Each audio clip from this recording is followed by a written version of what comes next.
पहाड़ कितना भी ऊंचा हो उस पर चढ़ने से कभी हार मान करने वाले हैं। माता रानी करती है, मैं कौन होती हूँ, मेरी क्या औकात है कि मैं कर लूँ। मेरा फादर एसडीएम रजत सिन्हा जी, आपने सुना होगा, बनारस से मैं रहने वाली हूँ।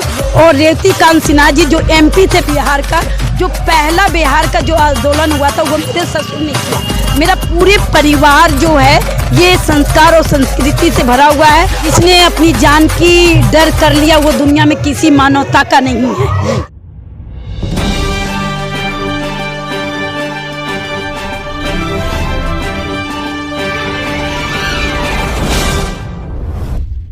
सेवा ही जिनका जीवन का लक्ष्य हो, ऐसे लोग भी आज इस दुनिया में हैं। जहां एक और हाथ को हाथ खाया जा रहा, वहीं दूसरी तरफ ऐसे लोग भी हैं जो अपनी जान की परवाह न करके इंसानियत की सेवा में आगे रहते हैं। ऐसी एक शख्सियत हमारे साथ आज मौजूद हैं, ऋतु सिन्हा जी, जो कि दीदी के रसोई के नाम से आपने तमाम सोशल मीडिया पर देखा होगा। हर कोई मुरीद होता है। ऋतु सिन्हा जी, बहुत बहुत स्वागत है आपका। धन्यवाद। आज कांवड़ शिविर में आप पधारे हैं, क्या कहेंगे? जी, मैं इस सेवा में शामिल हुई हूँ और ये सेवा जब से शुरू हुई है तब से मैं शामिल हूँ। कल भी दीदी के रसोई की ट्रस्ट के द्वारा भंडारा हमने यहाँ पर भंडारा करवाई। पूरी जो भी कवड़िया सेवक थे उनके लिए भंडारा करवाई। और जूस के लिए मौसमी कम से कम 50 किलो हमने भेजा, जिसे इनको जूस मिले, जिसे इनको एलर्जी और ताकत शरीर के अंदर मिलेगी तो ये बाबा के लिए आगे सफल होंगे। तो ये सेवा मिली है तो मैं अपने आप को सौभाग्य मानती हूँ। तो जी, मैं ये देखता हूँ अक्सर आपको कि आप अपनी जान की परवाह न करके, वो दौर था जब लोग एक दूसरे के घरों में नहीं जाते थे, रिश्तेदार में नहीं जाते थे, मिलते नहीं थे, बात नहीं करते थे, उस दौरान आप देखता था मैं कि आप इतनी सेवा में लगे रहते थे। आपको उस टाइम में डर नहीं लगता था? नहीं, देखिए, जिसने अपनी जान की डर कर लिया वो दुनिया में किसी मानवता का नहीं है। इसलिए हमें कोई डर नहीं लगती थी और नहीं डर है। चाहे हमें मानवता और सेवा में जान भी चला जाए तो मैं अपने आप को सौभाग्य मानूंगी। अपने आप को मैं एक ऐसा किस्मत वाली मानूंगी जिसका कुछ मैं बता नहीं सकती। ऋतु जी, एक सवाल मेरा कि ये प्रेरणा सब कहाँ से मिलती है आपको? ये प्रेरणा हमारे परिवार से, हमारे माता पिता से मिला है। मैं बता दूं आपको, मैं उस परिवार की बहू और बेटी हूँ। मेरा फादर एसडीएम रजत सिन्हा जी, आपने सुना होगा, बनारस से मैं रहने वाली हूँ। और रेवती कांत सिन्हा जी जो एमपी थे बिहार का, जो पहला बिहार का जो आंदोलन हुआ था वो मेरे ससुर ने किया। मेरा पूरे परिवार जो है ये संस्कार और संस्कृति से भरा हुआ है और पूरी एक सामाजिक सेवक है। तो वहीं से परिवार से ही संस्कार संस्कृति मिलती है और मिला है। मैं एक ऐसे परिवार की बहू हूँ जिस परिवार में पूरा सेवक है। अच्छा, कई बार ऋतु जी मैंने देखा कि लोग कमेंट भी करते हैं कि क्या है, क्या होता है, ऐसा कुछ। और दूसरा कि कठिनाइयाँ आती हैं ऐसे कामों में अक्सर। मुझे पता है इस चीज़ों का कि जब आदमी अच्छे कामों के लिए चलता है तो उसको अनेकों कठिनाइयाँ आती हैं।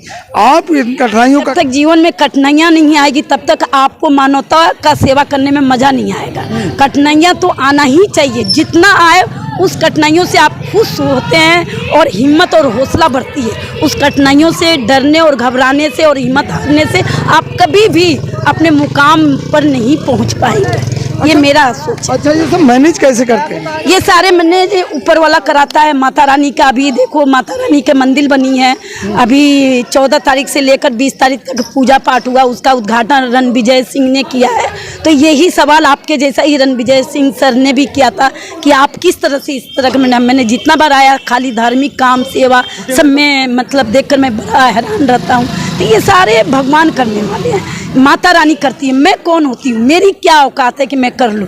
जो यानी कोई मानवता का सेवा करता है तो वो ईश्वर की कृपा से करता है, माँ बाप के आशीर्वाद से करता है, सास ससुर के आशीर्वाद से करता है। और आप जैसे लोगों की सपोर्ट और सेवा जो मिलती है ना, ये सब ये हमारे मीडिया में बंधु हैं, इनके सपोर्ट से ये सेवा आगे बढ़ती है। और मैं अच्छा, ये नाम कैसे रखा आपने दीदी की रसोई? दीदी की रसोई इसलिए हमने नाम रखा कि दीदी ही और माँ किचन का सबसे बड़ा प्रमुख होती हैं।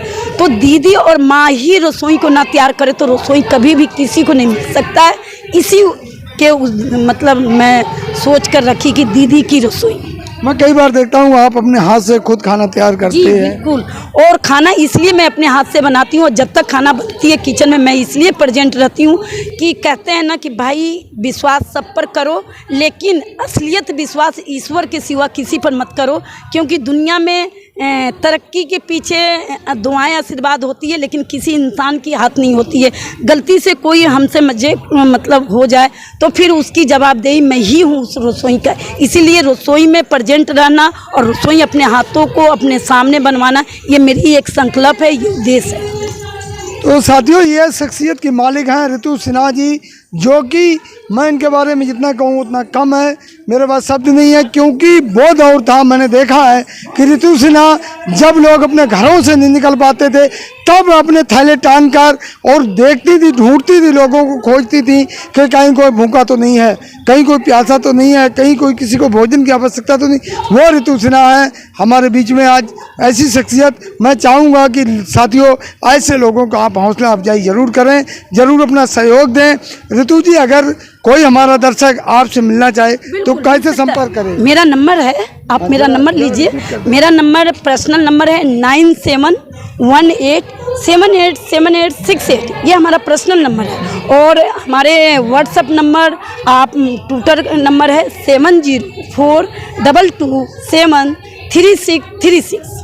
ये है मेरा नंबर। तो साथियों, ये इनका नंबर है। दीदी के रसोई के नाम से आप सर्च करेंगे, आपको ऋतु सिन्हा जी वहाँ प्रेजेंट मिल जाएंगी। इनकी सेवाएं आपको अपने आप दिखेंगी। तो मैं चाहता हूँ कि आप आगे बढ़कर ऐसे लोगों का साथ दें जो कि मानवता की सेवा में अपना पूरा समस्त मेरे साथ है केसरी जी। केसरी जी, क्या कहेंगे ऋतु जी के लिए?